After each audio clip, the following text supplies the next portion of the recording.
So in 2 minutes, we'll start the conversation. Thank you so much, and we're really looking forward to it.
Hello and good evening, everyone. Thank you so much for joining us on this edition of the Power Dialogue. This is the 114th edition, by the way, and it's been a very beautiful journey so far. And today, as always, we'll be discussing a very crucial topic: improving standardization and maintenance for energy access and sustainability.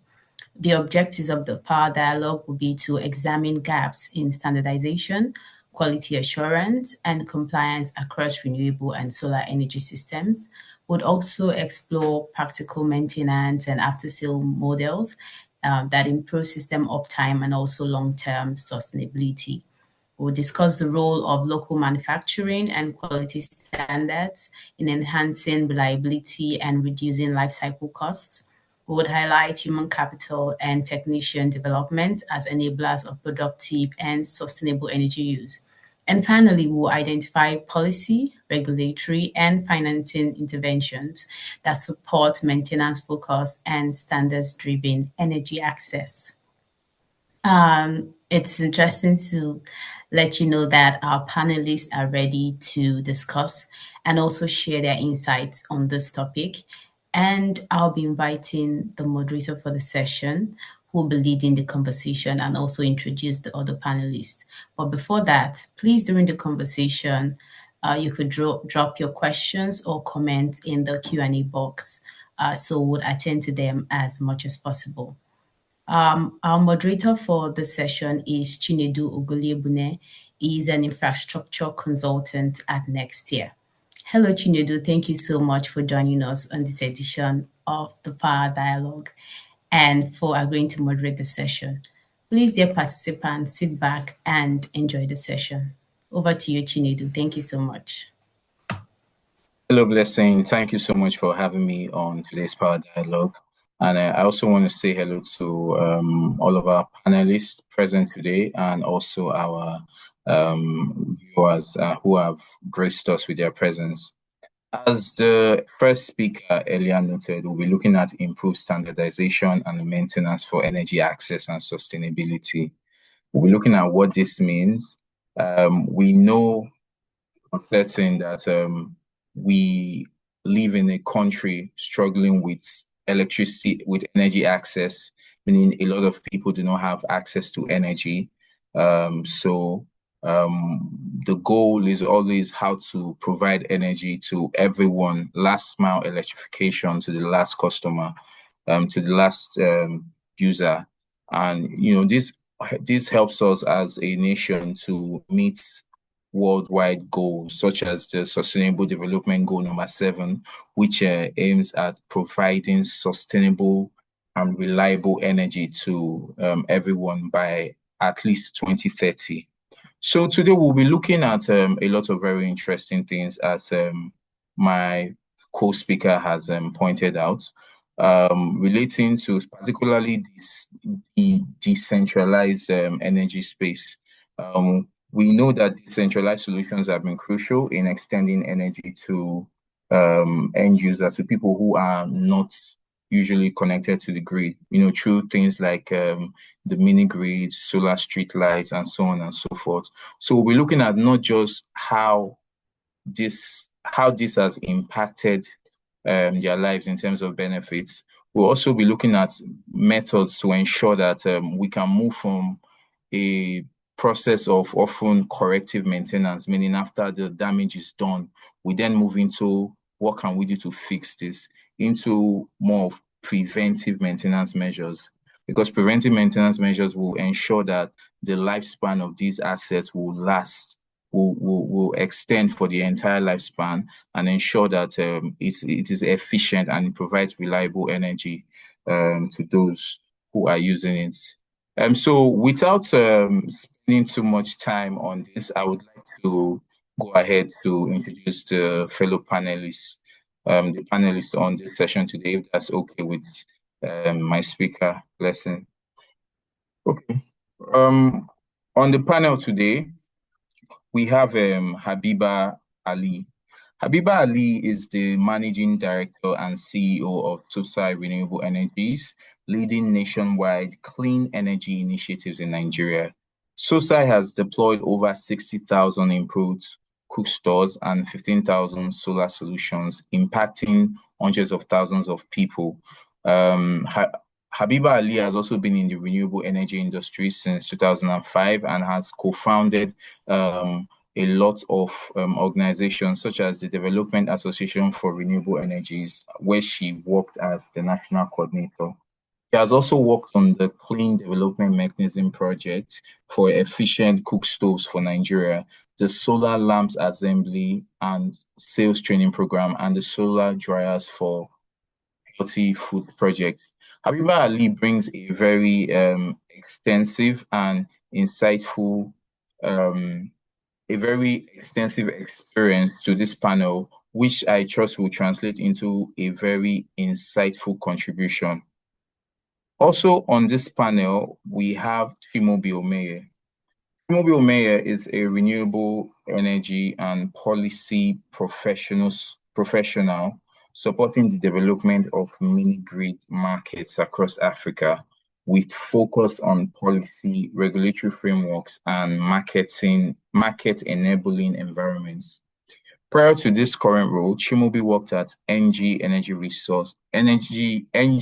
Access Africa on mini-grid development and financing partnerships, and currently serves as regional coordinator for West and Central Africa at the Africa Mini-Grid Development Association, leading regional policy engagement and coordination.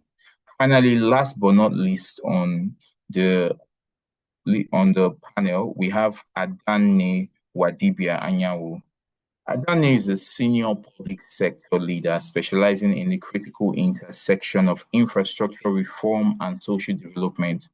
With over 19 years of experience, she has contributed to shaping national policy across Nigeria's power, water, and humanitarian sectors. Her strategic expertise is reflected in her dual appointment as National Program Manager for Nigeria's Alternate School Program and Senior Advisor on SDG Strategy and Coordination at the Federal Ministry of Humanitarian Affairs and Poverty Alleviation. She has also served in key advisory roles within the Federal Ministry of Power and Water Resources. Adani holds a Bachelor of Arts degree from the University of Sussex and a master's degree in international political economy from the London School of Economics.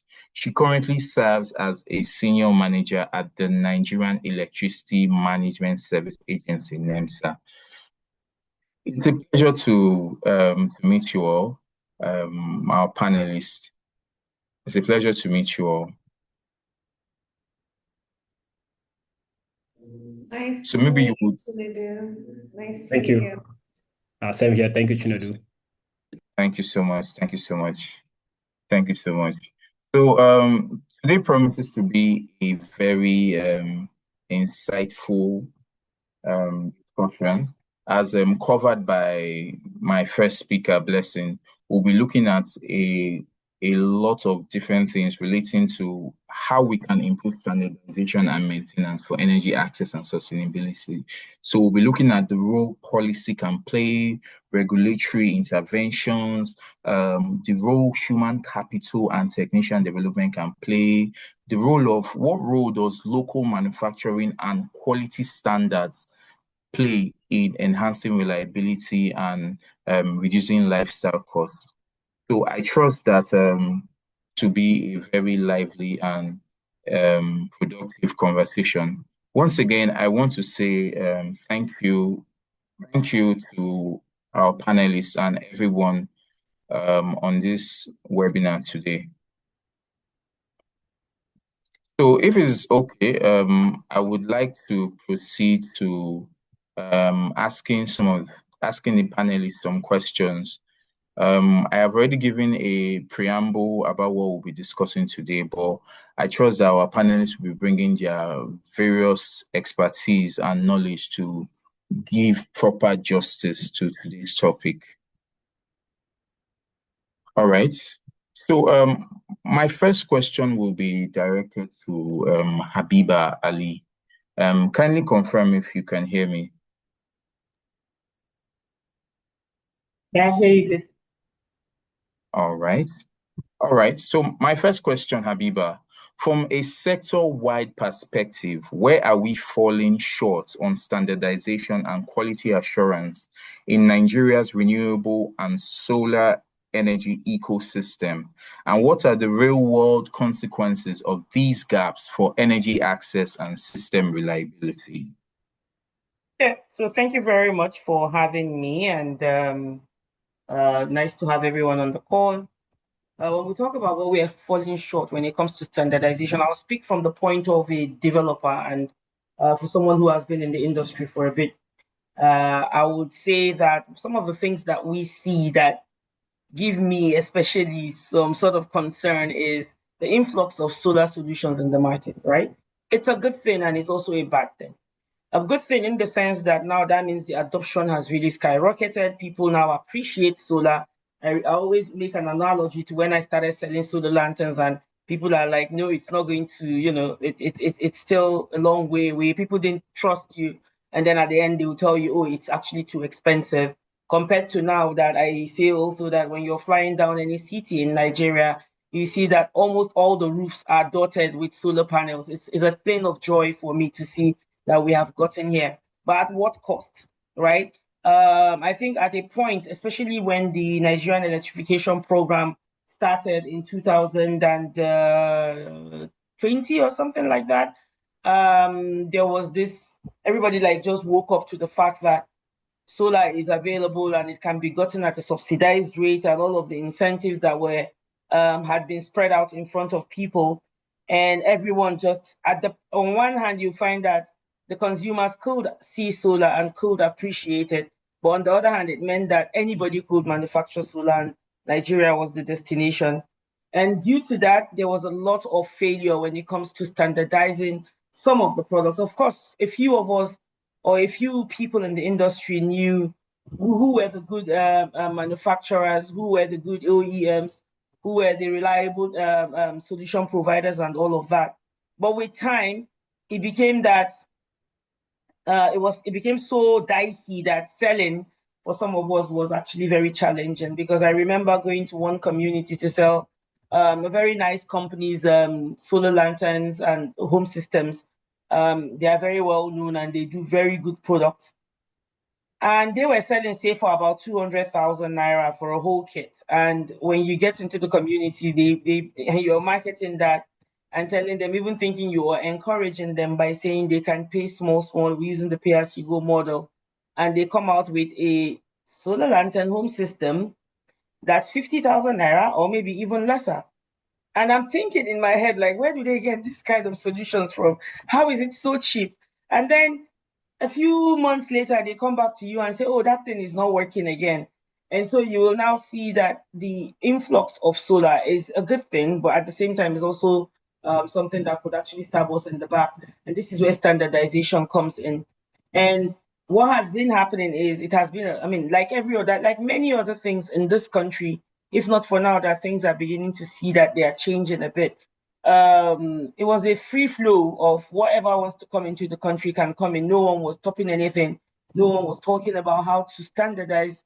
There was really a dearth of um, um, you know quality in the market. And this is one of the reasons why in 2017 we had actually set up the Renewable Energy Association of Nigeria.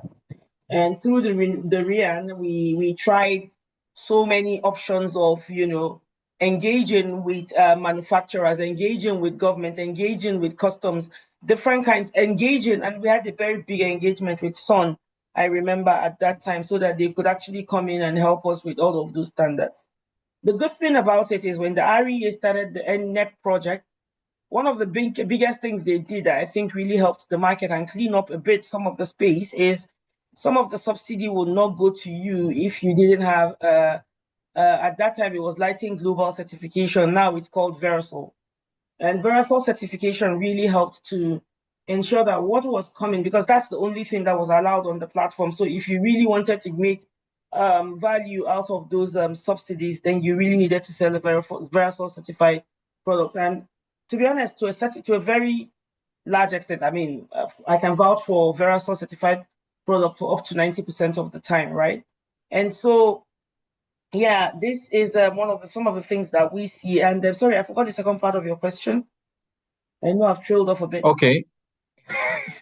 So I'll read it again, but I've just been noting a lot of things you've been saying, Yeah, particularly the role, particularly the role policy takes yeah. in terms of The role quality policy plays. assurance, and Exactly, ensuring that what the end user is getting is, or is not just something that is hurriedly put together with poor exactly. quality.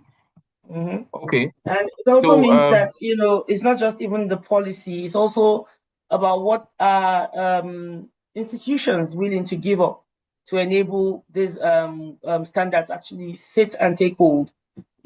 So institutions like the associations and all of that can also do a good work here. And I'm glad that somebody from AMDA is here to speak to that part of it as well. okay, okay. All right. So the second part of the question is, what are the real world consequences of these gaps for energy access and system reliability?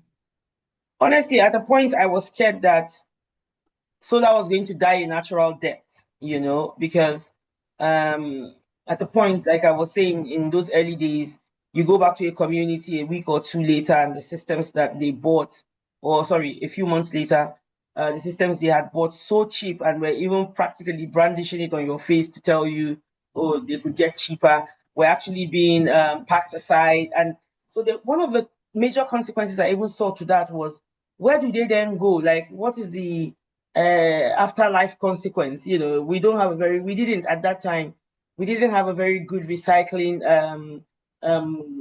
system in the country. So where are they going? I was so concerned about that because I wear another hat in the climate change world, right?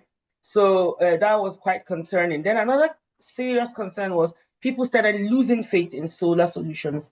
And I remember that there were some of our customers that we went back to after you had talked to them for months and they had agreed, and maybe their mother or their neighbor bought solar and it never worked.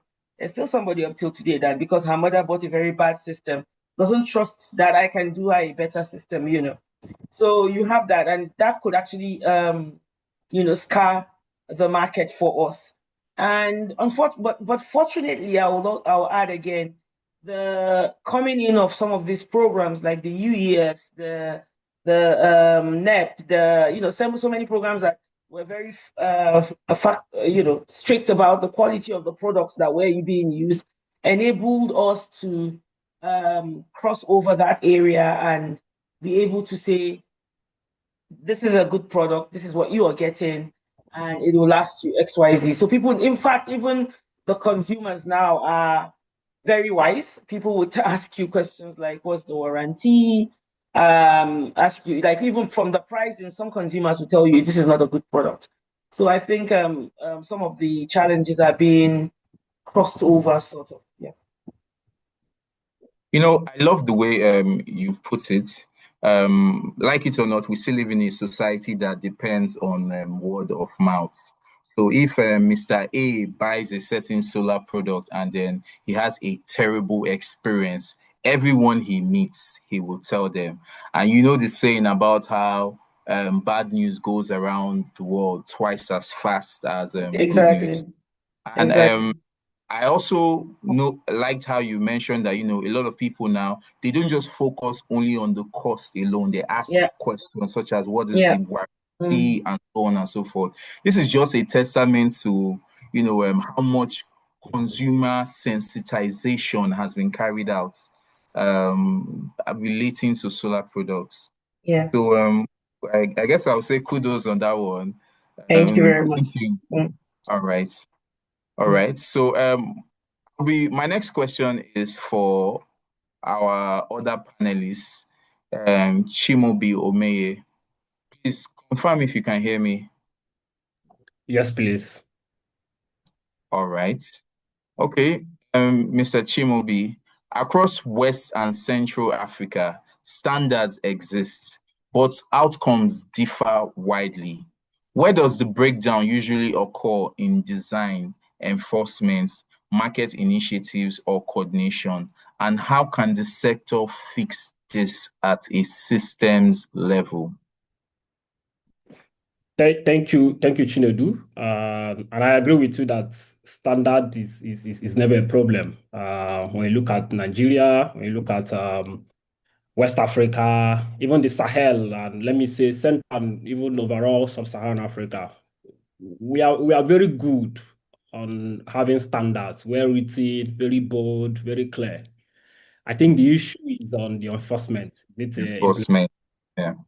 for me, that's where the problem lies. Like going back home to Nigeria, we have very robust, for example, mini grid neck mini grid regulation. We have SOAS standards. We have a lot of that, but to enforce is always our problem. And I always try to link it to overall end goal of sustainability because they are well interlinked. If we don't enforce, how shall we that the mini grids that we are building today will be able to live up to 20 years? And mind you that the sector, mini grid in particular, is less than 20 years old. So I think it's a very important conversation to have. So from what I have seen so far, we always see enforcement stopping once commissioning is done. And also we've seen a system that where market incentives actually reward speed and low cost over reliability. And again, what I've also seen is where we have a very fragmented institutional coordination. I think it's something that is crystal clear, not only in Nigeria but within the regions that I have seen. So how do you ensure that the likes of the technical regulator NEMSA and the tariff regulator NEG, SON, everybody are not working in silos? And I think I have to give Nigeria the credit because when you look at overall market in Nigeria, I think Nigeria is doing well. When it comes to mini grid, we have the best, most robust mini grid markets in the continent. So I think we are relatively doing much more better than most countries. But when you look at it on a general note, this is something that we have to look at. How do we ensure that enforcement goes beyond site commissioning? And again, looking at what REA and the World Bank are doing from NEP, from the sunset of NEP to the DES, where they have started linking some level of milestone payment to uptime, I think is very important, which is one of the key recommendations that we have to actually shift to performance-based compliance, where financing approvals and incentives should be linked to verified uptime and service quality. This will be able to help us in holding our standards and also in enforcement. Also, I so much believe that we need to establish very clear accountability among be it SON, NEMSA, and also developers to, at the end, ensure that standard really translates into real world performance. For me, I believe that having standards is one thing, and building mini grids is also another thing. I think for me, what matters to me is on the sustainability. And how do you ensure sustainability if we don't enforce our standards? There are two things that should work in parallel. That's why I believe that standards only matter when system performs. If system don't perform, I think the standard is just like Chinua Achebe's things fall apart. That is just well written, decorated, but shows no impact.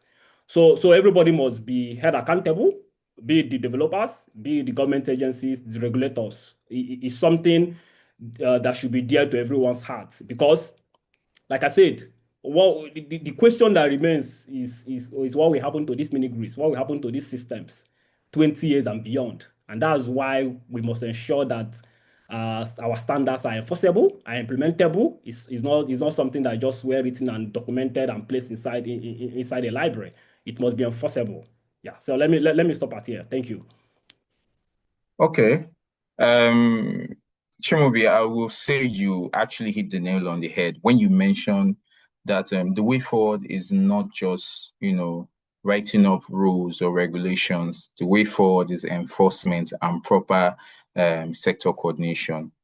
you know, ensuring that these regulations put in place are properly enforced, throughout the project lifespan. So not just from the project planning to the implementation, even when the project achieves a turnkey status, that is when it takes off throughout the lifespan of the project, you need to also ensure that these projects are being monitored against set parameters and set, regulations. So yeah, that is a very interesting way of putting it, especially towards ensuring that these projects they live to they do not fail after a few years. Each of these components they tend to have their own lifespan. Yes, after a period of couple of decades or years, you may have to replace maybe a battery here or panels here or whatever. But you want to ensure that these assets last until the end of the project life cycle. So you've put it very wonderfully, Kichimobi. All right. So my other question, I have a question addressed to the other panelists, Adani Wadibia Anyanwu. Please confirm if you can hear me. Yeah, Chinedu, I can hear you perfectly well. All right, perfect. All right. So, from a technical standards and safety perspective, where do renewable and solar energy systems most commonly fall short in design, installation, materials, or inspection? And how do these gaps undermine system performance and user safety? Okay, so before I answer your question, I just wanted to address some of the things that Shimobi had mentioned with regards to sector coordination between, he referred to two regulators, but NEMSA is an enforcement body, not a regulator. No, there's one regulator, then there's an enforcement body, just as there is a legislature that writes laws and there's a police force that enforces laws. So let's get that clear first of all. With regards to accountability, greater accountability for people with their roles in the sector, that is something that's growing as we go on. The NEMSA Act, in particular in 2015, and then also, compounded by the Electricity Act of 2023, it actually gives NEMSA the right to check at any point of the life cycle at project installation, as well as the asset once it's been installed, like throughout the life cycle. So there's the inspection, testing, and certification, of course. And this is something where I don't know that it's any one element of the system that is responsible for the failure, because there's the components, there's the design, as you rightly said, there's the installation system. Like, if even when you have the proper designs, was it installed according to the design? There's the design risk. There's also there's environmental risk, and like, was there enough research done? Also, I think we should look at what maintenance policies were put in place before or thought of before, like who was considered in the aftermath, who would be using it, who would be maintaining this project. And I think that is possibly something that we've tended to do in Nigeria many times. We focus on the installation and there it ends. And when it stops working, we wonder, well, oh, who was meant to maintain it and who wasn't. Thankfully, that's changing. REA, I know, have been implementing more maintenance framework approach. With regards to NEMSA, we've always taken the view of looking at designs and considering them and talking with project developers, but you also have to, there's enough accountability for everyone to take in all of this, both for those who are enforcing the regulations and standards, but also those who are meant to be following them. I think a lot of times project developers don't necessarily engage with government until the last mile, when they feel, oh, we just need to get our certification to go. Well, actually, we should be involved at every stage, not only when you're installing, but after installation. And you should want to have your asset last for as long as possible, not only for your reputational risk, but also for you to recoup your financial investment. Same thing with financier organizations as well. They should have a vested interest in inspection and safety. I just think that, generally speaking, it's interesting to talk about renewables. It's interesting to talk about, generation. It's not as sexy to talk about inspection and safety and testing and standards. So a lot of times, because it's not something that's seen as adding something tangible to the system, rather it's reducing risk, it can be hard to quantify the value that agencies like NEMSA provide, number one. Number two, we are involved in both the renewable and traditional energy. Both acts actually give us that leeway, and we are.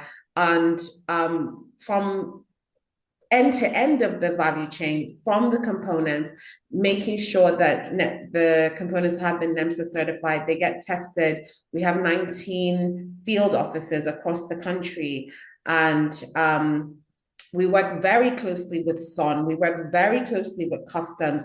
We also work very closely with NERC. And to make it very clear, NERC writes the standards.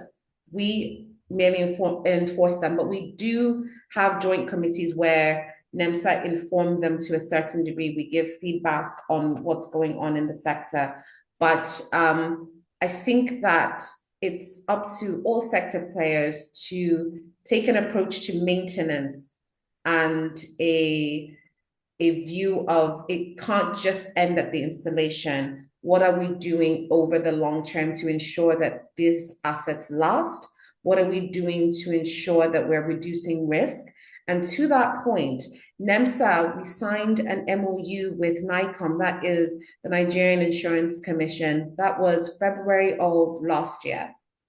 And it is because we've taken the view of reducing risk in the sector, of creating partnerships where we can actually help you through the life cycle of the project. So I hope that has answered. If I haven't answered anything, so sorry about that, but let me know. No, it's okay. I particularly agree with you when you spoke about the importance of maintenance and inspection. It should commence, it should not be excluded to just when the installation is taking place.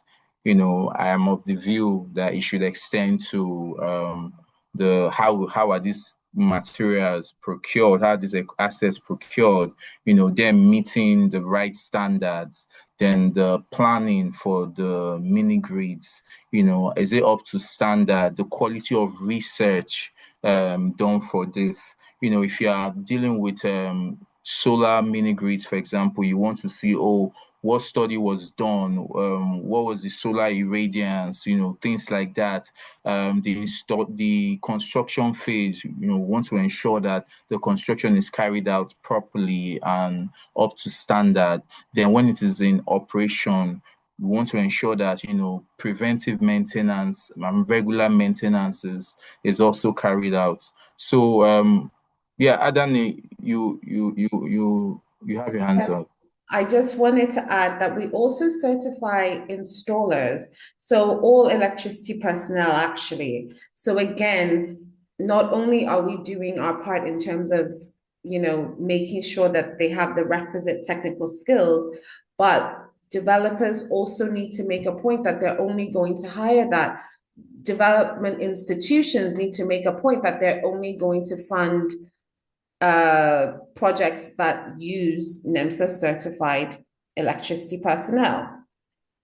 That we certify at all different categories from, artisans on the road upwards to engineers. REA, we've had a very long relationship with them, over 10 years, where as part of their procurement processes for their contracts, they do make sure that there's a NEMSA certificate of competency for the people bidding for their projects. So it can be done, but it does involve all hands on deck, so to speak.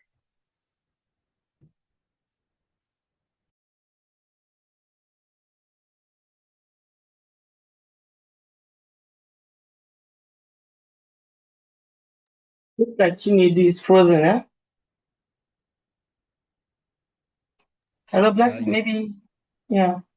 But just to add to that, the NEMSA thing, and this is leaning back to the mini grid side of things.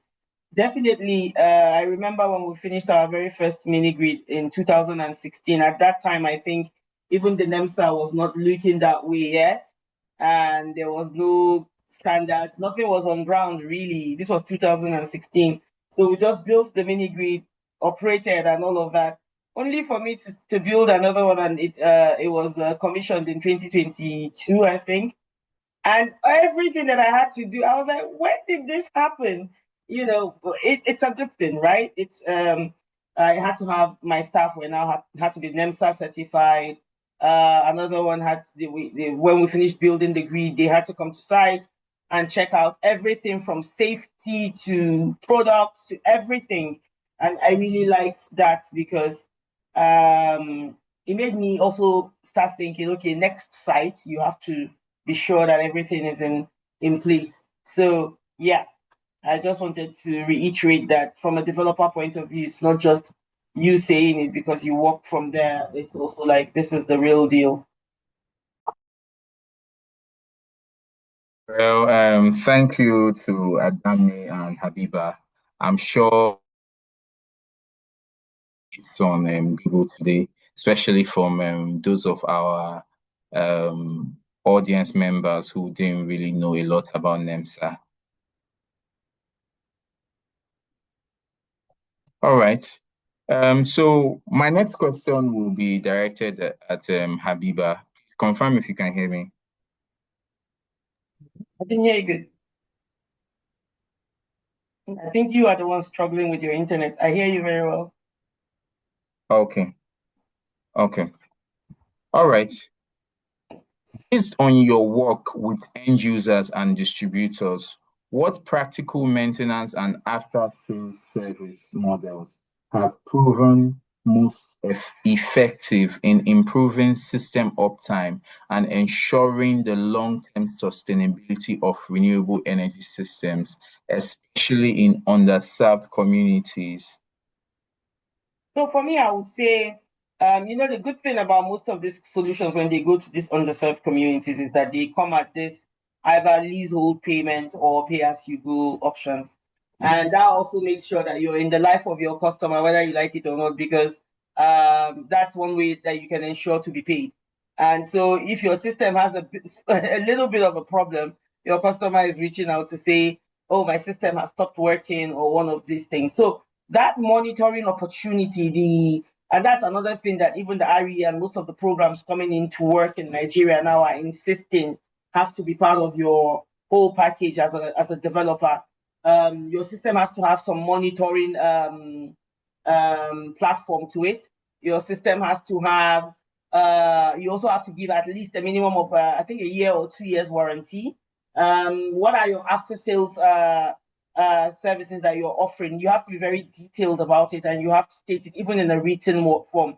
And you have to sign agreements with your customers and all of that. So that way, your customer is sure that if there's anything wrong with their system, they have you to reach out to. In the solar home solutions for like urban areas, one thing that I've seen has really helped us, and this has helped us not just um, the customers as well. It's also helping us as a business. Is when we finish an installation, we sign this an SLA with the customer. That states our, our the terms that we are going to be able to reach in satisfying in ensuring that their system is working for a long term. So that's another way you can do it. And of course, most of them have to have warranties. You sign warranties. When we do this KYC for, say, in the ordinary saved areas, it's either a mini grid or a solar home kit. Um, you sign, we do a KYC first because we want to be sure that this person can pay us our money no matter how long it's going to take. All those forms that you sign, an agreement stating that, because I remember in 2014-15 when we did our first pay as you go solutions, we actually didn't have anything signed and we lost a lot of money, other people's money, just by not having anything signed with our customer. So it's not even just for the customer's own good, it's also for you as a business, because even though they are signing to say, yeah, you have installed this in my house, and if it has any issues, I'm going to come for you. It also means that you are also sure that this person you don't have to ever look for because you know where they are at, right? So in the long run, it's a win-win solution for everybody. And that has been, I mean, then the signing of the SLAs, the warranty claims, and in the past, for example, if you bought a, I don't want to call company names, a certain company that was the same company I said were selling their products, their A grade products. Then before, when you bought their products, nobody really, when you had warranty issues, you just sent it back.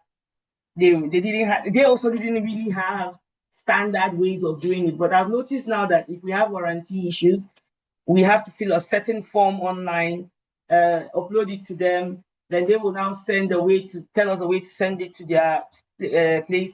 And on that form that you're filling out, you have like the serial number of the solution, a lot of things and information that you need to capture. So they can even tell from when you bought that solution. So if you're even lying that maybe you bought it and they gave you a 2 year warranty and it's the 5th year and you want to claim warranty, they can tell you this is not right and all of that. So this kind of back end monitoring technological interfaces are really helping to ensure that solutions are outliving and becoming really standard, to be honest. Chinedu?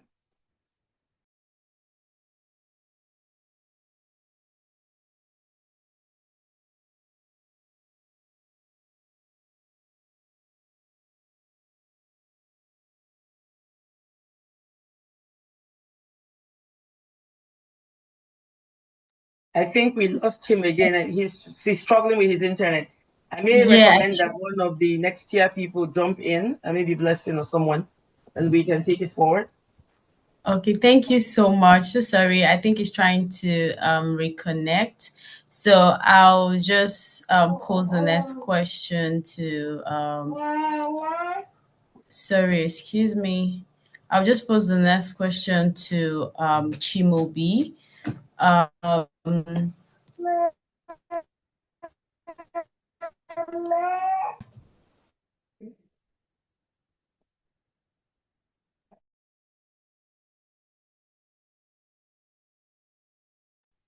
Sorry, Blessing, I can't hear you. Okay, can you hear me now? So I was saying from a market perspective, right? Why does maintenance still struggle to scale in decentralized energy systems?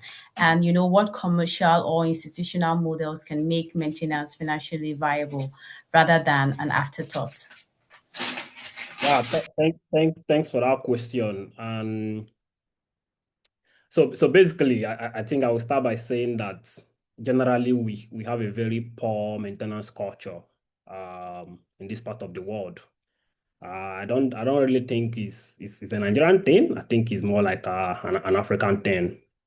And I would draw comparison with maybe the westernized part of the world, where you see across Europe, for example, let's say Eastern to Western Europe, where you see many structures, buildings that have lasted 50 years, 100 years, and this point to one direction that they actually have a very sound maintenance culture. They believe on sustainability, which is one thing that we've lacked in this part of the world, right?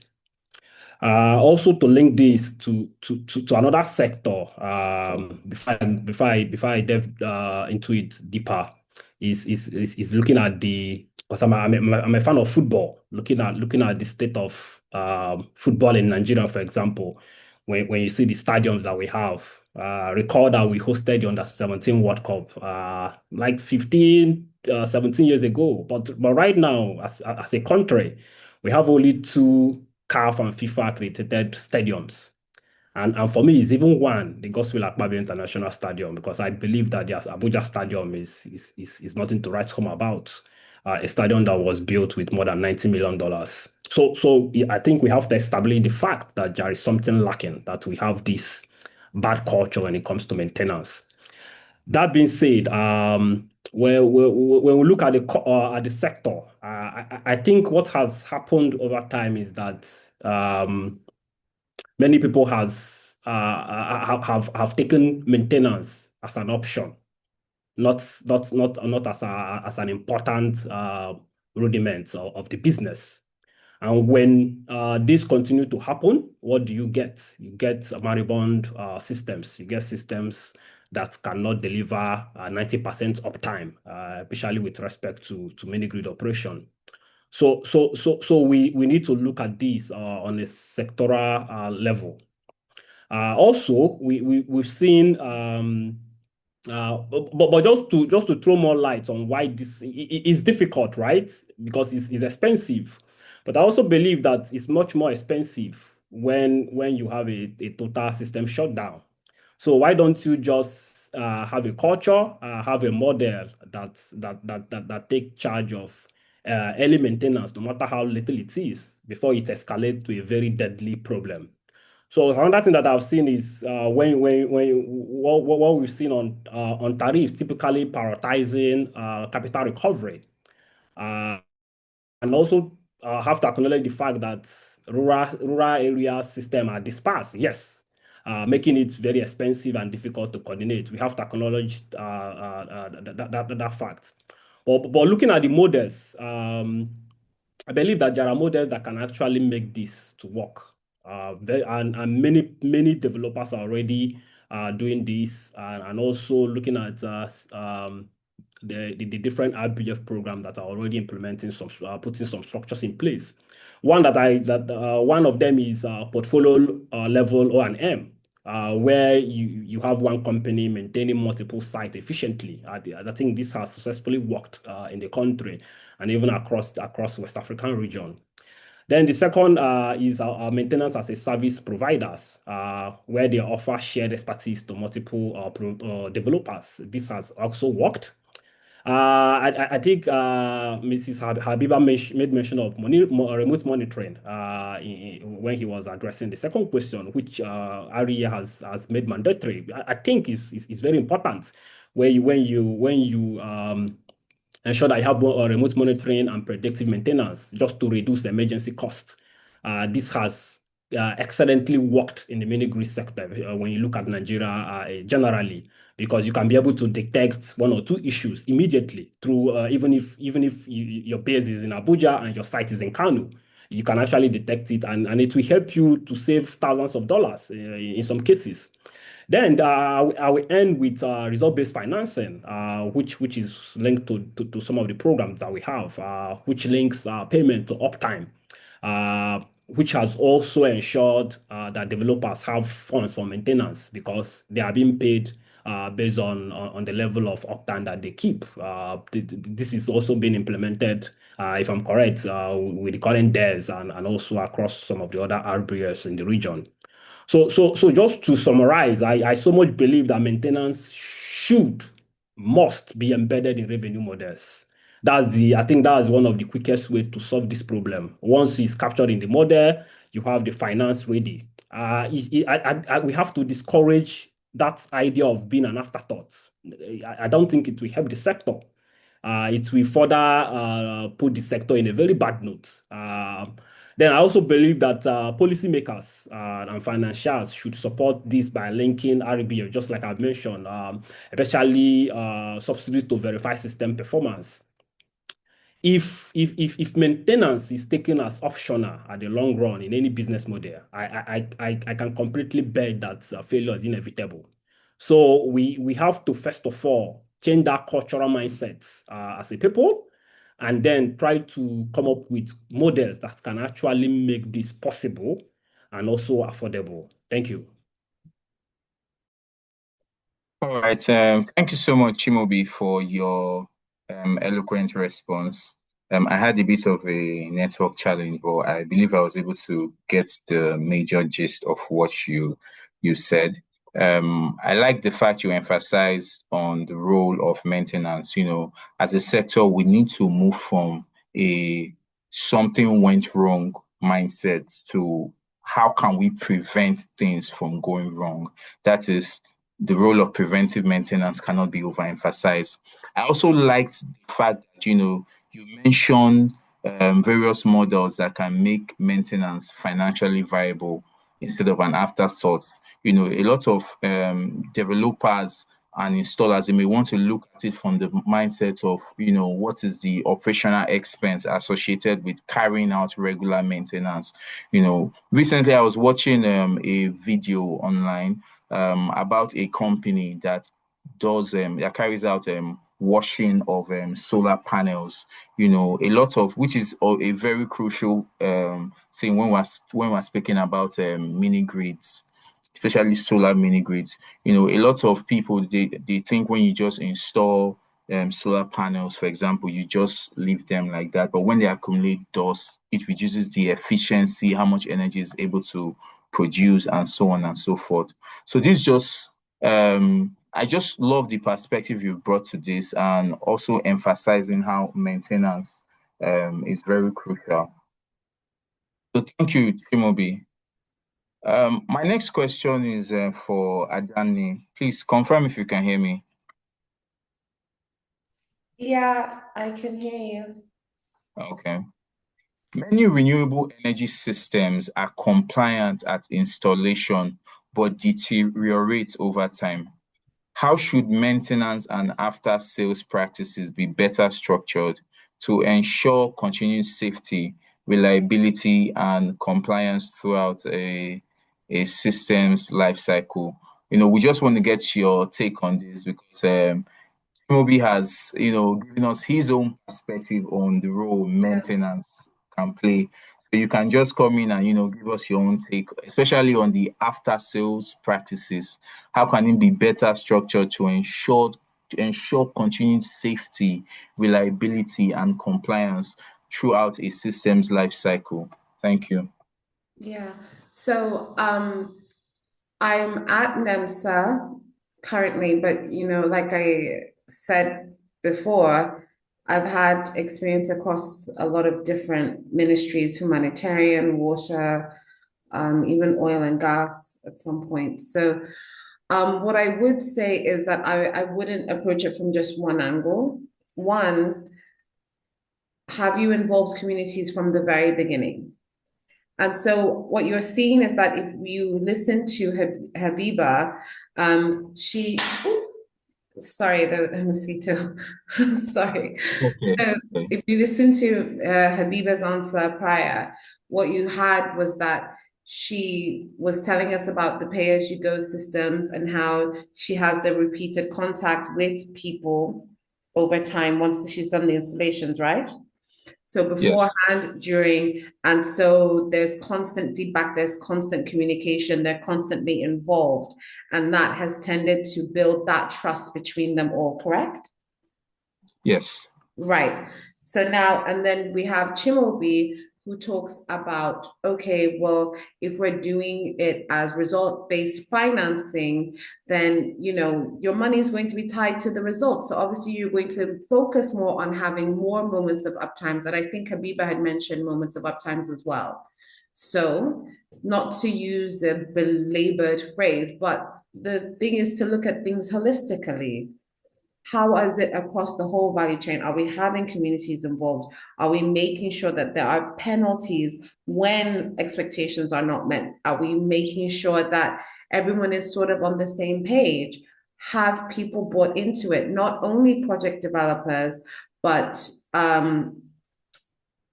procurements across different ministries, procurements across different development institutions? Are they ensuring that the equipment that they're procuring is NEMSA certified? Are they ensuring that the people that are being used on these projects are NEMSA certified? Who are they intending to use for the maintenance post installation? Are they making sure that they've been trained correctly? Because there's training and there's constant retraining, or there should be constant retraining. At the end of the day, the sector is dynamic, it's not static, it's not going to stay, you know, at one point. So there has to constantly be a training and retraining. As you said about cleaning of the solar panels, and that accounts for a lot of lost capacity when the solar panels aren't clean. And you mentioned about the maintenance firm that are offering that as a service now. So things like that, we do need to have businesses that are focused on the maintenance part of things, because your assets are going to last longer with just that. Some of these things, these system failures are compounded by underperforming assets due to lack of maintenance. And like I said, with an agency like NEMSA, the inspection takes part at every point of the life cycle of the asset, at every point of the life cycle of the project. It is up to developers and their backers to get NEMSA involved. You know, you have to inform government of what you're doing, where you're doing it, and it helps us intervene at the correct time. So I don't know that I've answered your question, but I've attempted to. So Um, I think you handled that pretty well. I especially like the part where you mentioned speaking to the people who are actually using these mini grids. You know, speaking with them will ensure that you are able to you are able to see that your regulations you are putting into place are actually working, your methods that are being deployed are actually working, and it will also help you to, you know, um, tailor these methods better to ensure that they succeed. So thank you very much for that. Thank you very much for that, Adane. All right, so moving on to panelist Habiba. My question is for you. How can local manufacturing, when aligned with strong quality standards, transform the reliability of renewable energy systems and reduce long-term costs across the energy value chain? So for me, I think as much as I think it's still at its infancy and might still need a bit of a development. Manufacturing in country, honestly, it's going to be a game changer in the industry, because I always think about it when people are when you have to pack all this money, order from abroad, you're constantly fighting foreign exchange, you're constantly struggling with payment For example, currently I'm trying to pay a large amount of money to my manufacturers, and the banks are saying no, you can't transfer more than 10,000 every day. And I'm like, I can't do this. It'll take me 20 something days just sending money for a deposit for products that I need soon. So in all of this frustration, imagine that the manufacturing was in country. I won't even bother. I'll just sit where I am and just do a transfer between banks or between whatever, and have that done. So that's one of the winners that we can get. And the only thing that we need to be sure of when doing that is ensure that the quality standards are also in place, even early on from the very beginning.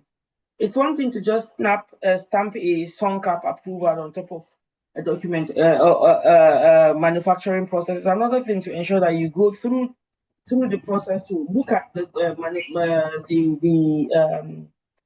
product that is being manufactured and actually test it and actually run it through the hardships that it will come and face in the space. And I think this is why most people are scared of doing manufacturing when it comes to solar, because it's also quite expensive to set up the whole thing. But luckily, I mean, there are companies in Nigeria like the Oxanos, and there was a new one recently that now assemble solar panels in Nigeria. I think we will go beyond solar panels. I heard of one that's trying to do a lithium battery assembling plant as well. My prayer Oh, is as we keep going, we can move beyond assembly to actually manufacturing. Because what that will then do is, if we have the standards in place and hopefully they are adhered to, because that's the thing, it's not the having the standards, it's of course, everything is in the adherence. environment. It's the major problem. So I say it with joy, but I say it with fear as well, because you can't tell, right? Because you can decide, oh, let's just go for the Nigerian made ones, and that's the one that the product is not well, packaging is horrible, everything is just turning upside down. Like Yeah, when P&G was in Nigeria, there are so many things they used to manufacture that were like top notch, and they became household names, right? Now that yeah, they've left, I think most of their products have left, and they are now like abroad products to buy anything P&G. The options that are Nigerian, when you buy them, you're like, oh my God, I wish I had my good old whatever it is, right? So it yeah. is it's that's my fear for also even the renewable energy industry. It is not in the manufacturing, it is in the keeping up to the standards and ensuring that if you say your word a word.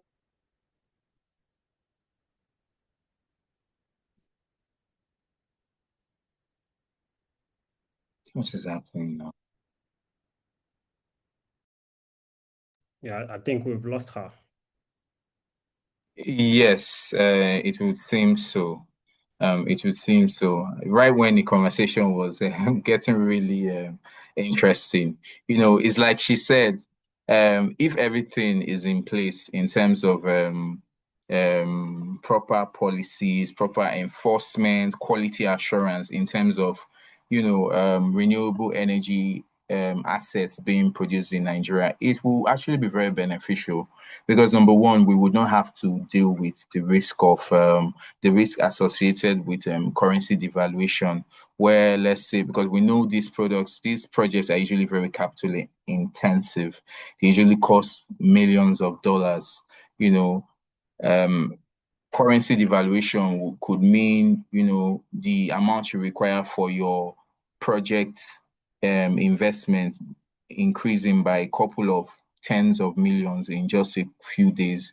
So, if we are able to get our house in order and ensure these things are produced in-house here in Nigeria, it will help us to circumvent that. It will reduce the cost of the capital expenditure associated with these projects, number one. Number two, it will also ensure that the cost of generating this energy will be greatly reduced. Because me and you know that when you're buying these things from abroad, you still have to factor in what it will cost for you to the logistics involved in bringing it down here, clearing and everything. And this also contributes to the cost of generating energy. So local manufacturing will be very crucial in attracting sustainable power sector investment. And a stronger power sector means a more reliable sector and a more productive economy. Okay, so moving on to my next question, which is for Chimobi Omeyer. Following up our conversation with Habiba, how realistic is the push for local manufacturing in the decentralized energy space today? And what quality and standards framework must be in place to ensure it lowers cost without compromising performance? Thank you for that question. And following from where Habiba stopped, um, I think I need to start by saying that it is very, very realistic. And I will link this with what is happening in the automobile industry, where you have the likes of Innocent, you have the likes of Nord doing fantastically, like they are doing very well. Uh, so if they can actually assemble and pull out quite a number of vehicles every month. So why is it not possible in our sector? So I think it's very realistic. But again, as a nation, even going further, we know the benefit that comes with local manufacturing. You know the employment that it will create. You know the cost reduction that it will enable, and you know how it will improve supply chain as well as overall economy. Just to summarize on that note, but I think we also need to manage our expectation as a sector. Bearing in mind that on local manufacturing on this side, I think it has to be well-faced, right? If you see what is happening now, we can beat our chest and say that we're already manufacturing PV modules comfortably in the country.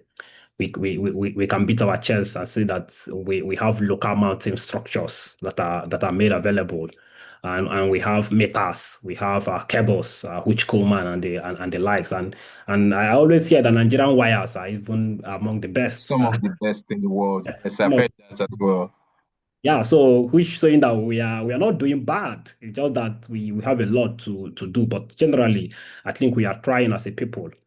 But when you look at advanced battery technologies, I think we still need some time because these are like high tech equipment. When you look at inverters and high tech control systems, I think we don't no need to rush. We just need to take our time and grow on that space.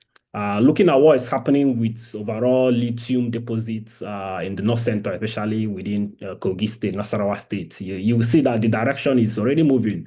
What we need is just to attract the right foreign investors, and I think it will open up. But we have to just manage our expectation as a nation, as a sector, and know that we have to take it gradually.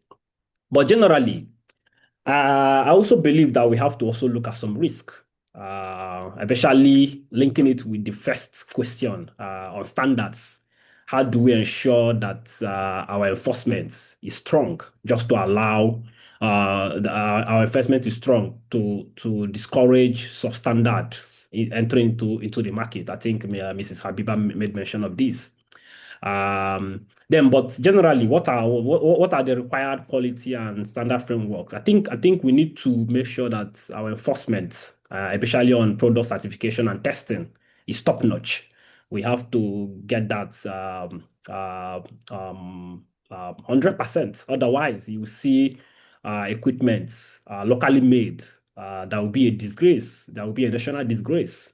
Because once Nigeria being a superpower in West Africa starts moving in this direction, I believe that some of this equipment will also start moving across the West African, other West African countries, and you know how the image would be.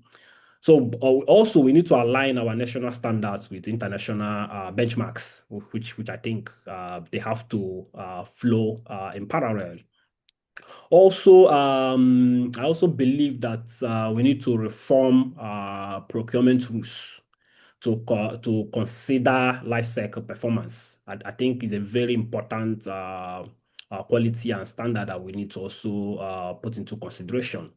Then finally, sequence local manufacturing, starting with assembly, just like I mentioned, and scaling gradually. I think we need to actually bear that in mind. There is no need to rush. Rome was not built in a day. We just need to take it gradually. In as much as we've conquered in some equipment, like I made mention, the PV module, mounting structures, cables, meters. I believe that in next 10, 15, 20 years, we can actually conquer high-tech equipments like inverters, like batteries. Yeah, thank you. Okay. Thank you so much, Chimobi. Just to piggyback off what some of the things you have said, you've raised some very interesting points from ensuring quality framework must be top notch to aligning our national standards with international benchmarks. These are very, very important points. I also want to add a couple more points. I feel number one, we need to always carry out research to see to keep up with trends that are going on in the renewable energy space. We know that day on day we are getting, for example, solar panels with increasing efficiency. So while we still have a way to go, we can sort of look at reverse engineering some of these things. How were they able to achieve this? Which is how a lot of technologically advanced nations like China got to where they are currently. They mostly got there by reverse engineering a lot of processes and electrical equipment. By doing that, you're able to test, process, see what works, see what doesn't work, refine existing processes and methods.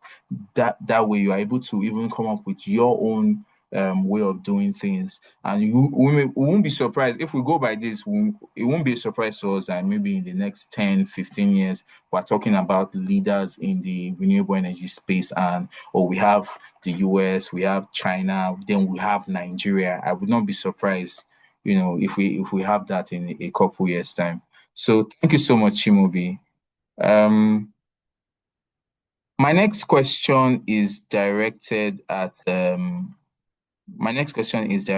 Adani. Confirm you can hear me. I can confirm I can hear you. All right, thank you so much. As Nigeria pushes for increased local manufacturing of energy components, what quality benchmarks and testing regimes are essential to ensure locally produced equipment meet performance and safety expectations without increasing system failure risk? Excuse me. Well, like I said before, not to be overly repetitive, NEMSA already has these things in place. We already work closely with SUN, with NERC. We're ISO certified. We have different ISO standards. We're also aligned with different international benchmarks, the Nessus installation standards. I mean, as for the number of standards, that isn't the problem.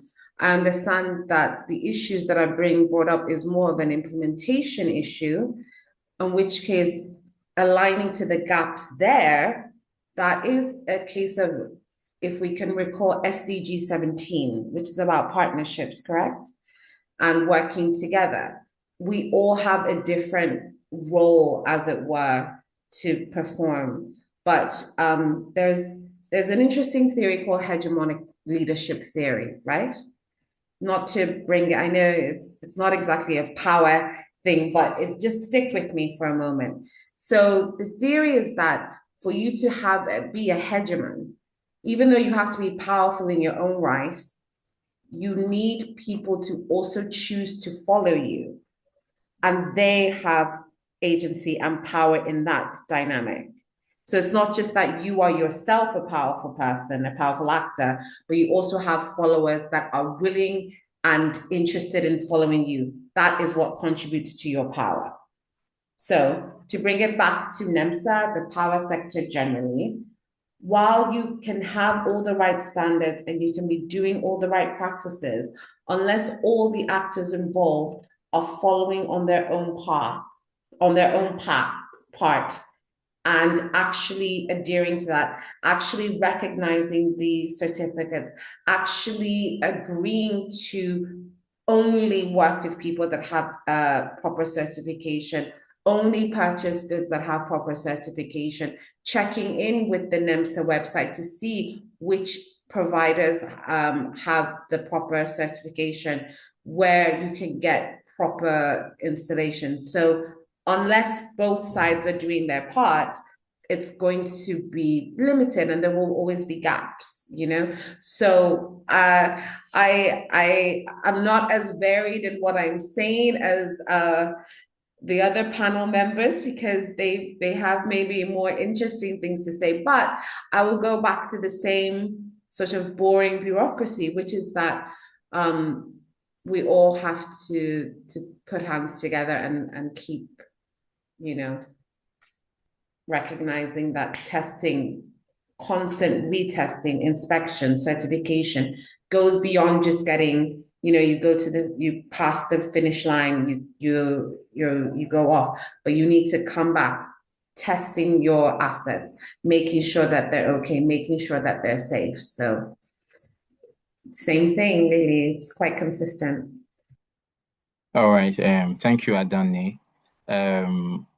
I like to think that it's like you said, ensuring that standards are kept to, working with NEMSA certified personnel.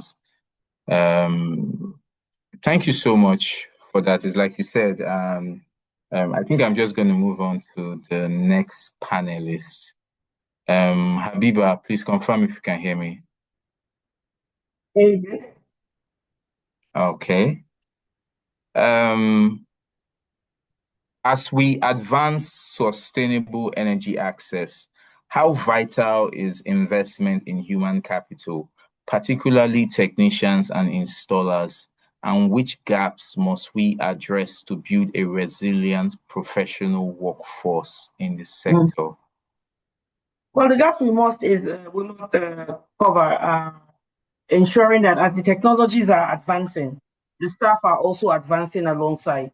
You know, because in the long run, if you're not advancing the staffing as the technologies are developing as well, it will mean that it gets to a point where the staff cannot catch up with the kind of technologies that are coming. You know, you and I know that the technological development globally is becoming very fast, and faster than we can catch up with AI and all of that. And so, as I was recently speaking with someone who was going to help us develop like a process around our mini grid activities, starting from when we decide to design it to the point of whatever, all using AI. Imagine this is done, and then the staff that's supposed to be handling this doesn't even know how to, interface with that technological breakthrough. So that's why it is very important that as we are advancing with technology, we are also ensuring that the human resource is also being trained and carried along as should be. Recently, Victron changed. Victron is a manufacturer of some of the very nice inverters and charge controllers in the world. They changed some of their firmware, for example, right? And a new one came into town for us, and I had to ensure that my partners actually trained our staff, because we use a lot of Victron solutions in our installations, and we had to ensure that these people were trained so that they can understand how the new technology works. It's still good old inverters and all of that, but then it's also moving forward fast. I mean, if you take a look at electric motor vehicles now coming on, that's also one way to look at it, you know. So we need to find a niche for everybody to be able to be trained and become job ready when it comes to the developments that are happening in the space as well. All right, thank you. I sense this ties back to an earlier conversation and exchange I had with Chimobi um, on this um, on this webinar, where we're speaking about the need for research. So what you are saying, it basically points back to for continuous capacity building and training for the employees to, meet up with change in standards, not just in global standards, not just in process, but in technology as well. And because enforce a sector, you need to obviously keep in touch with changes in the sectors, improvement, technological changes, and so on. So thank you very much. That was a very nice contribution. All right. So my next question is directed at Kimobi. Kimobi, please confirm if you can hear me. All right. At a regional scale, what structural gaps in training, certification, labor mobility, or retention most undermine technician effectiveness? And how can countries better align skills development with energy system needs? This seems like a follow-up to what Habiba spoke about previously. So please, Timobi, you have the floor. Thank you, Chinedu. I think it's an interesting question and also dear to my heart because of when you look at the overall ecosystem, I believe that technicians have a very big role to play, or they play a very big role. When we talk about maintenance, when we talk about standardization, I so much believe that they have a very big part to play. But I think I have a different perspective in the sense that I believe technicians, at least to some reasonable extent, are trained. I believe. Um, but I believe also that their effectiveness is actually limited by a lot of things, a lot of factors. One is looking at inconsistent certification, which is common within the sub-Saharan part of Africa. Unclear career pathways. This is what I have also experienced physically and where I've worked with these young men and women. Also, low retention and very important, low pay. I'm not saying this I'm not a labor union person, but just trying to highlight some of the limitation to the effectiveness. And again, because I always try to do comparison, and when you look at like let's say developed world, when you look at the US, look at the UK, look at Western Europe, I bet you that a normal average plumber, a technician, let's say in the UK or in Germany, earns more than a professor in Nigeria. This shows the value that they put into some of these skills that these guys possess, which I believe that as a nation, we are yet to really see the need or even do better, right? Not actually limited to this because we know that our professors are not even being paid well in Nigeria. So it's more like a general problem. But just to mention, so what do we really need to do? I think we need to look at our certification framework. I think we need to standardize that. And I believe Adane had made mention of this particular part. Also, I completely believe that we need to implement a well-structured apprenticeship as well as align curricula with actual field technologies. And very importantly, create retention incentives as well as try to increase pay. Because whether we like it or not, to ensure sustainability of our systems, we need to carry these technicians along. We need to treat them as professionals. This is the only way to ensure reliable operation and scalability of mini grids and other decentralized systems. I think just to end, I think it's important to know that technology can scale, right? For sure, but scale gaps show up in failures. I think it's point blank.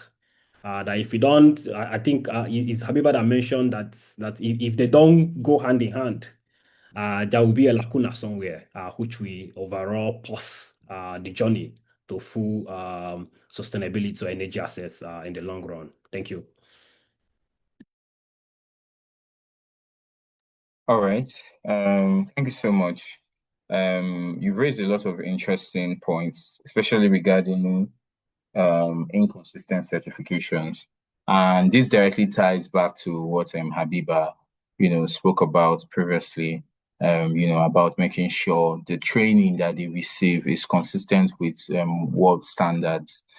For you to enforce, we've been speaking about moving the sector towards, you know, not just Nigerian standards alone, but global standards. For you to enforce global standards, your technicians, your staff in the sector, they need to also be trained according to global standards.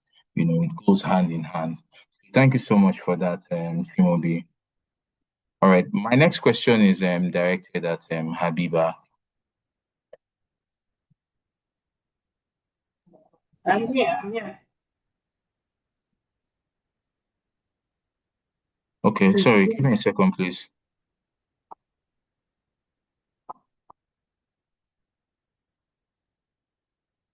Okay.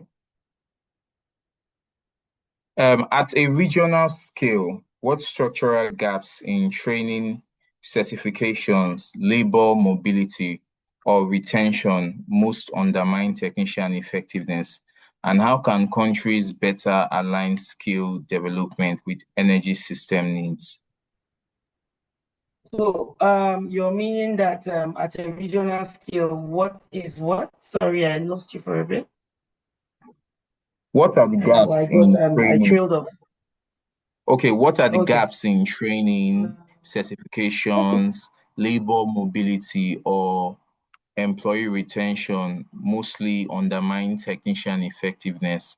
And how can countries, such as Nigeria, better align skill development with energy system needs? I think I would say, because you spoke that it's at a regional level, so I'm taking the regional, say like an ECOWAS thing, right? And where I would say the gaps are is because I'm a trained technician in Nigeria, and I have all that I need, but there's no jobs in Nigeria. Can I be easily plugged into a job in Ghana, say for example, or in Cote d'Ivoire or something like that? Is there that ease of mobility from country to country around the region? That's one thing I'm looking at, because there needs to be some sort of certification that is regional based, so that if somebody is trained on that and has that kind of certification, then that person can easily just go from Sierra Leone to Senegal to do a job, or to, so there's that inter connection of staff. I think that's one of the, I mean, it's an interesting one that you're asking, because I don't think it's something that most of us have actually looked at. I mean, there's been a lot of people going to Cape Verde to train at the ECRI Center, but it's always been about that training for you to go back to your country and do the work. I think an organization like ECRIDA's the ECOWAS Center for Renewable Energy and Energy Efficiency needs to start looking at the possibility of having a certification that can actually allow you work across the region. So that's one gap I think I would say I see. The second part of your question was about, as it relates to, okay, about the jobs, because in the long run it is also a possibility, because you will find that some West African countries have easier, maybe, manufacturing opportunities or something. I look at a Cote d'Ivoire and I'm like, if we want to start a manufacturing platform for, say, solar panels, they might have it easier to start there than it might be in Nigeria, because the government has a bit of a less stringent, things things to meet up to before you can set up something like that.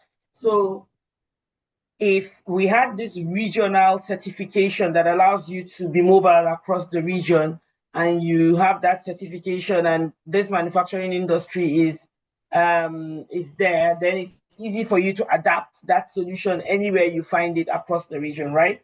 Because they can easily just ship from Cote d'Ivoire to Ghana to Nigeria to Sierra Leone, Liberia, or wherever. So that's the value that I see this will bring to the industry across the region. All right, thank you so much, Abiba. Just to add to what you said, from the point of regional certifications, I look at it from the point of value proposition, where a technician has the required certification to work in, let's say, a country like Egypt or Cote d'Ivoire or whatever, and then he goes there, he looks, he learns things differently from how we are doing things here, and by the time he comes back, eventually comes back, either, he goes there either on a knowledge exchange session, on a travel-based training. By the time he comes back, it can be a bit of a knowledge exchange between himself and his fellow technicians, which is also a form of training that can be looked into in the sector. Secondment, having, even if it's like within the West African nations, leveraging our existing relationships with renewable energy agencies in other countries and having secondment programs, it will greatly help in increasing the skill gap and reducing the gap and increasing the knowledge of the technicians and the sector in general. All right. At this point, we have come to the end of the questions we'll be asking the panelists. Thank you so much to every one of you. This has been a very insightful and very exciting conversation for me. Thank you, everyone, from Habiba to Chimubi to Adani. This has been a very stimulating conversation, and I have really learned a lot of things today. Looking at, Habiba speaking about the challenges that we used to face in the renewable energy space, from non-standardization of solar products to where we are now, which represents a better and increased an improvement. Also, from that, looking at the role policies maintenance can play, the role policies can play, and the role NEMSA plays in enforcement of these policies. So, thank you so much for everyone. Thank you so much to everyone. It has really been great, really been interesting.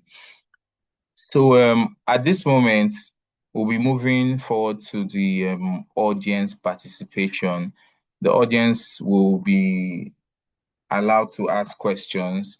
You can ask questions, and we'll ensure that the panelists will do their best to respond to the questions. So please, if you have any question, kindly drop it in the comment box or use the Q&A. Use the Q&A feature of the Zoom application.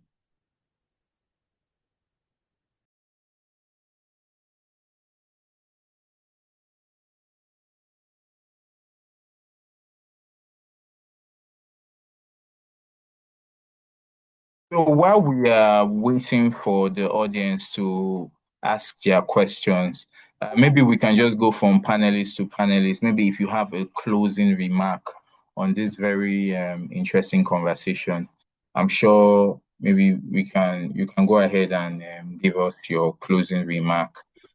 Starting from Habiba, you can.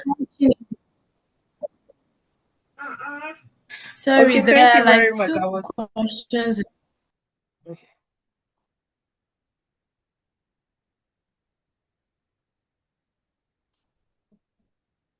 I'll give you more time. Go ahead. Blessing. I was going to say that in the process of responding to his ask, I actually saw that there were questions in the group, yeah, and I had actually started thinking about responding to them as a way to close out the discussion. So one of them was how are standards for imported transformers and power equipment ensured, like the impedance, the current voltage. And this is ensured by, there's always a pre-import assessment that is done by most of these companies who bring anything manufactured into Nigeria. Sun has, I think, some arrangement with organizations like Cotecna, SGS, and there's a pre-importation assessment that's done. They will do before they now issue you what we call Sunka product certificate, and then beyond that, when you have your product certificate, that's what you can own. Without that, you can't even start to think of doing your importation process of starting with a Form M. And once you have your Form M, then you can now be given like a certificate of conformity with whatever technology it is you have. So imported transformers they must have complied with the IEC, the IEEE standards. They must also have verification of technical parameters such as the percentage of impedance, the rated voltage and current insulation class, the temperature rise limits. All of these things are standards that SONCAP ensures that they present to SGS or Cotecna to help them check for. And then there will be a factory inspection. You don't just send it to them to check it. They will go to your factory and check. They will do a type testing and batch testing before shipment. And then that's when they give you that PC, like I said, which is a product certificate. And then when you get to port again here, the port and customs, the customs at port will also do what we call a physical verification inspection and check your documents at entry to be sure that what you said you were going to bring is what you've actually brought. And then non-compliant equipment will actually can be rejected at port, and you have to take it back or confiscated, So to avoid all of these problems, you better just make sure you're doing the right thing. And as a manufacturer, if you're a manufacturer and you had this manufactured somewhere else, you should endeavor to take your time to go to that factory and do a factory acceptance test. And then you can also come to site and do your site assessment test and ensure that everything is working according to how it should be. And at this point, I would like to thank you all for joining. I would need to leave because I have a 7 o'clock meeting as well. It was nice being here, and excuse me, I would really like to take my leave. Thank you very much. All right, thank you so much, Habiba, for gracing us with your presence and bringing your wealth of expertise to the topic for today. Thank you so much. It was a pleasure having you, and we look forward to having you back some other time. Thank you.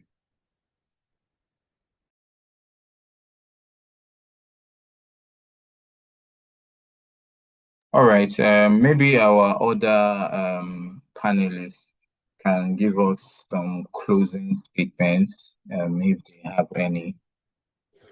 Okay, let me start from my end, and I must say a very big thank you to you, Chinedu, Blessing, and the entire team at Nextia. I so much love this session, and I think it's an ongoing conversation. It doesn't end here because we still have a lot to do in the sector to move it working, to move it going forward, and with the overall goal of ensuring sustainability of projects. But if there is one thing that cut across all these conversations, I think is very clear that energy systems, mini grid, fail or succeed based on how well we actually design for long-term performance. I think that's one thing that I've acknowledged across all the conversation. Be it in Nigeria or across the region, I think we already I think I mentioned this severally. We already have the right standards. The technologies are improving, and we have good actors for sure. Where we are struggling is in enforcement, after installation, financing maintenance properly, professionalizing technicians, as well as aligning our incentives with outcomes. If we shift this focus from deployment to performance, from lowest cost to total cost of ownership. And if I can say, from short-term delivery to overall long-term service, I bet you that decentralized energy system will definitely scale sustainably. So ultimately, I believe that energy access is not just about building. I think we have to put in mind on the long run. It's all about keeping them working. It's all about sustainability, which I keep repeating, which is something that should stand out from this conversation.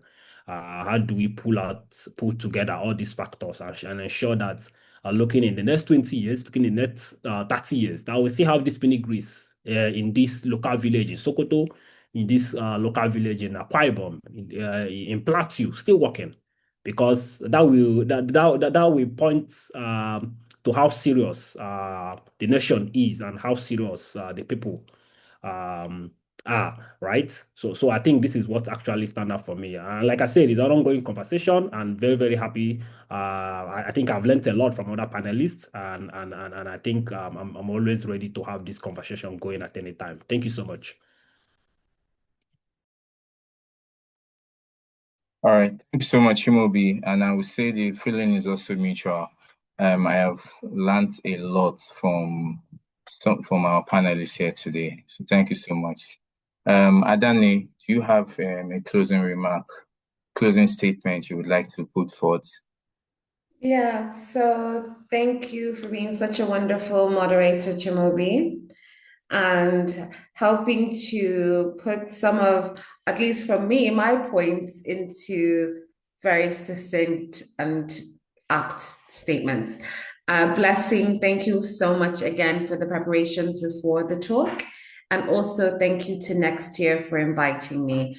I think I want to just end very briefly by saying that, again, it's our approach to maintenance, imbibing a maintenance culture which encompasses reducing risk through testing, certification, and inspection regularly, not just as a one-off, but as a life cycle approach, and as seeing it as something that protects your investment rather than as a burden to be fulfilled just because government are trying to be annoying. We're not really. There's a purpose. So I would say that I do believe that the sector more and more increasingly is getting towards that point. A lot more banks are getting to be more preventive in their risk management, as are insurance companies. They are taking cognizance of this. So I hope to see more changes in the very near future in the power sector. So thank you so much. Thank you. Thank you so much, Adani. I like the concept of continued certification, continued recertification, because it helps to ensure that maintenance practices are adhered to, and it keeps a lot of these developers and installers on their toes, and it ensures that these assets will still be around, as Chimobi put it, years later, wherever they are deployed in Sokoto, in Plateau, wherever they are deployed. So thank you so much, Adani, for that. All right. Looking at the comment section, I can't see any other questions there. So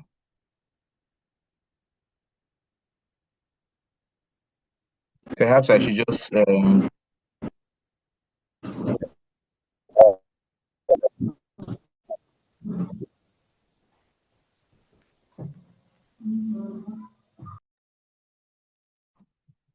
so perhaps I would just move on to, just throw some light on, go over some of the recommendations that the panelists provided us. All right. So moving on, we spoke about the failure in standardization of products. Habiba really hammered on ensuring that products are properly certified. which is the role that the regulators and the sector enforcers will play. She also spoke in depth regarding sector coordination, meaning each member of the renewable energy space has to work hand in hand, from the regulators to the enforcers, even to the project developers. Something as easy as making use of only NEMSA certified technicians, NEMSA certified installers will play a very huge role in ensuring the proper installation of quality assets.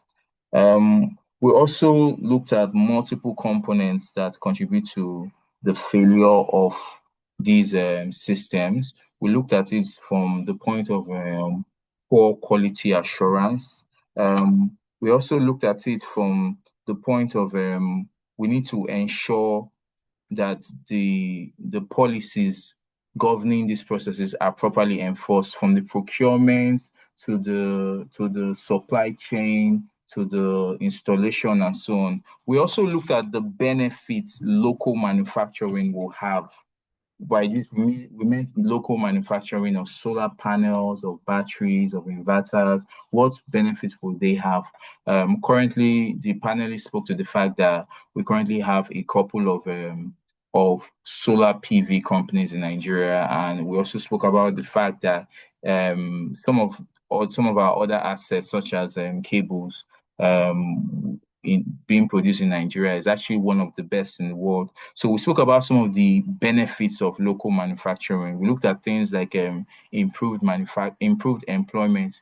You know, when the sector grows to a point where we are able to produce these things in country, it will lead to an increase in employment in every stage, from the factory assembly stage, from the factory production to the assembly to the logistics associated with the transportation to the deployments and all of that.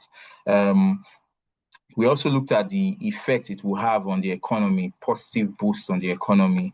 We also looked at reduction in the costs required to deploy these these projects. Instead of paying exorbitant amounts of money to have these things transported from foreign nations to Nigeria, producing it in Nigeria will help us to cut down on a lot of these associated costs. We also looked at something else which is very important, reduction in, the effect that currency devaluation will have. Because let's say, for example, something will cost you 140 million naira, for example, and then the dollar goes up and it's no longer 140 million, it's now 160 or 170. You then have to start sourcing around for these additional funds. So these are some of the benefits. So while looking at the benefits, we also looked at what are some of the associated risk, that comes with local manufacturing. We looked at it from the point of quality, equipment quality, ensuring that these equipments produced, they are of high quality, because when we start producing it locally, eventually it will leave Nigeria to be used in other countries, and you don't want a case where if the equipments being produced are not up to standard, it then becomes an international incident where equipments manufactured in Nigeria are not up to standard. We also looked at the fact that quality frameworks guiding these processes of local manufacturing must be top-notch. This quality framework must be top-notch. It must be inclusive. It must be coherent and cohesive. We also spoke about aligning our national standards with international benchmarks, meaning we should look beyond producing things just for our use alone in Nigeria. We should look at it. What standards are being deployed in China, in Japan, in other countries? This is where also a bit of reverse engineering comes into place. When you look into the processes these nations took in creating these electrical assets like the PVs, the inverters, the batteries, and then you look at it to improve on this process. We also have to ensure that these procurement routes, whatever route is used in procuring these assets, even though they are produced in Nigeria, ensure that the quality is conserved. The qualities are not compromised. Say, for example, you want to transport, solar panels from Lagos to Taraba State, for example, via road. We must ensure that the way and manner of transporting these things do not affect the physical integrity or the performance of these panels, leading to maybe cracks or breakage in the panels or whatever. Then we also looked at the gaps that are yet to be covered to ensure that the technicians and the technicians working in the sector can be up to date with current, advancement in the sectors. Um, Here we spoke about the need for continuous capacity building, continuous training, because if we are trying to build a renewable energy sector that is consistent with global standards, we must ensure that these technicians, these sector participants, they must also receive training that are consistent with global standards. So this could take a lot of different forms. It could take, you know, ensuring that they receive global or at least regional certifications that will enable them gain experiences, maybe not just in Nigeria alone, but utilizing also secondment programs where they can, be seconded to renewable energy sectors in Ghana, in Egypt, in whatever countries, to go and gain new experiences that they can bring back and improve the Nigerian renewable energy space. We also spoke about how these technicians and these staffs in the renewable energy space are usually impacted by inconsistent certifications, unclear career pathways, and low retention in the sector. So these are a lot of the various key points that we have noted in this very wonderful exchange. So once again, thank you so much to my panelists. Thank you to Chimobi. Thank you, even though she has dropped off. And thank you to my co-speaker, Blessing. This has been a very wonderful webinar for me on a personal basis. And I'm pretty sure for every one of our panelists and our listeners, we have at least grabbed one or two crucial things that we did not know before. So thank you so much. At this point, I would like to hand over to Blessing.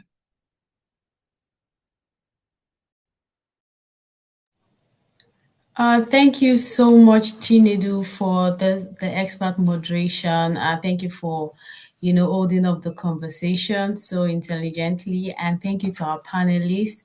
We truly appreciate your insight. And we believe that our audience have also learned a lot. And we're going to take this not just as a conversation, but into,